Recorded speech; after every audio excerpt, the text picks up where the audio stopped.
आशीर्वाद करंतु। आज आम जो प्रसंग में प्रभु को वाक्य ध्यान करवा प्रसंग शीर्षक हूँ से डाकिले शुणु से डाकिले शुणु हितोपदेश तार एक पर्व 24 ରୁ 28 पद पर्यंत जेतु मु डाकिली मात्र तुम्हें माने नास्ति कल मु हस्त विस्तार कली के मान्य कला नहीं मात्र तुम्हें माने मोर समस्त मंत्रणा तुच्छ ज्ञान कल पुणी मोहर कौन अनुयोग को चाहिल ना हेतु मु तुम विपद बेले हसबी तुम आशंका उपस्थित होगा बेले समय मु परिहास करी जिते प्रचंड झड़ परी तुम मान आशंका उपस्थित हम घूर्णिवायु परी तुम विपद आसब जिते क्लेश वेदना तुम घटव सेते से मत डाक पकाइबे मात्र मु उत्तर देवी ना से अति जत्न मोहर अन्वेषण करेंगे मात्र मोहर उद्देश्य पाइबे ना ये आम देखू जे ज्ञान डाकुची मो अनुयोग करने उच्च स्वर डाक छाड़ुची किंतु शुणा कहीं ना से डाकिले शुणु परमेश्वर कथा है समय प्रभु डाकिबा समय आपण कौन करबा दरकार आपण शुणा दरकार से आपण को ग्रहण करने प्रस्तुत अच्छा से आपण को आवरी नेबा प्रस्तुत अच्छा से आपण को तत्वावधान करने प्रस्तुत अच्छा किंतु आपण ताको कथा शुणा परिवर्ते असमर्थ होउचंती ग्रहण करने मुँह फेरे नौकरी आपण भावुं कौन ना मु वर्ती जीवी प्रिय बंधु या केमती संभव जदि आप प्रभु को कथा शुणवे नहीं जदि आप प्रभु को कथा मानवे नहीं केमती प्रभु आपण मान साहाय्य करें डाकिले शुणु जो डाकुंट वाक्य मध्यम शुणु विपद आसवा आग आपन जदि प्रभु को कथा शुणवे नहीं प्रभु आपन कथा के शुणवे प्रभु को कथा को शिरोधार्य करंतु अमान्य करंतु नहीं मान्य करंतु ताको आज्ञा को उल्लंघन करंतु नहीं पालन करंतु प्रभु कहवा समय आपण माने मानि नियंतु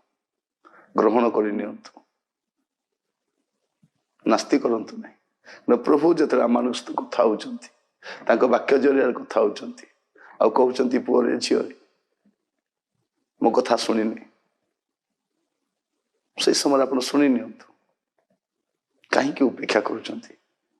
कहीं प्रभु के वाक्य को हेय ज्ञान करुँच सुंदर लेखा जाऊँगी मु डाकिली किंतु से माने नास्ति कले मु हस्त विस्तार कली के मान्य कला नहीं मात्र तुम्हें माने मोहर समस्त मंत्रणा तुच्छ ज्ञान कल मोहर कौन से अनुयोग को चाहिल ना केते दुखर विषय देखु प्रभु अनुयोग करुँच इच्छा नहीं डाकुंट अनाऊ ना केमती का जीव प्रभु कहवा समय आपण को प्रभु को साक्षात जो नत करने प्रभु कहवा समय प्रभु कथा मानवाई कहीं कष्ट होगा मु पचारे चाहे प्रभु जो आपण को किसी कहवाई चाहते कहीं ज्ञान डाक छाड़ू अच्छी प्रभु कौन सी मत आपण को बचाइवाई चाहती प्रभु कौन सी मत आपण को रक्षा करने चाहती आपण को समस्त विषय से तत्वावधान करने चाहती विपत्ति आसवा पूर्व आपण जानी प्रभु इस्राएल मान को कहले से माने शुणिले नहीं जिहुदी मान को यीशु रक्षा करने चाहिए शुणिले नहीं यीशु कहते कुकुड़ा जेपरी तार छुआ मान को डेणा तल रखापी चाहिए मु भी चाहिए तुम नास्ति कल मु तुम रक्षा करने चाहिए तुम मोर कथा शुणिल नहीं शत्रु आसी जगाड़ है आक्रमण करने आउ कि ना तुम नगर तुम हस्त छाड़ी जाऊँगी कांदा छड़ा कि ना हाहाकार कर छड़ा कि ना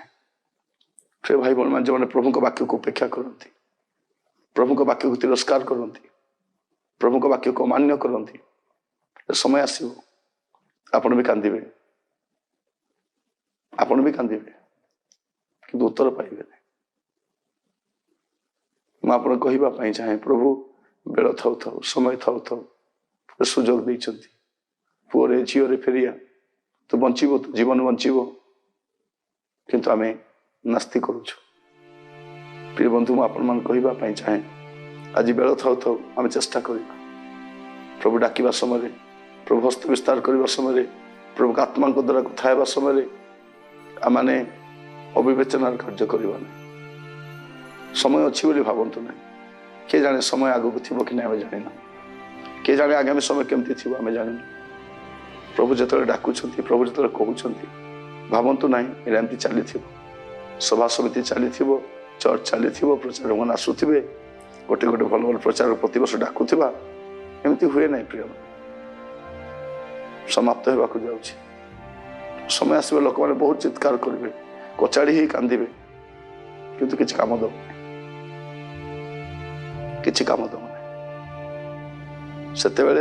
जिते छाटीपिटी हेले कि बेल था तो फेरी आस प्रभु कहवा कथा मानि नि जीवन बदली जीव सुधरी जीवे रक्षा पाई। आसतु प्रार्थना करवा। पिता परमेश्वर धन्यवाद दूची आपण कहवा समय आम जब आप कथा शुणु, आपड़ डाकिबा समय जब आम प्रभु आसी पार, प्रभु आपन खुआड़ मध्य आसी पार प्रकार अनुग्रह कर। प्रभु समय समाप्त ही आसला, यह जानी जीवन सजाड़ा अनुग्रह कर। प्रभु दया कर। अनेक थर आप कथा मानि न प्रभु, एथर आप कथा मानव ए प्रकार जीवन दियो। प्रार्थना शुणी धन्यवाद, आदर महिमा आपण को दे प्रार्थना मोर प्राणर प्रिय जीशु नाम मांगिली, आमेन। प्रभु आपण मान प्रत्येक को बाहुल्य आशीर्वाद करंतु। नमस्कार।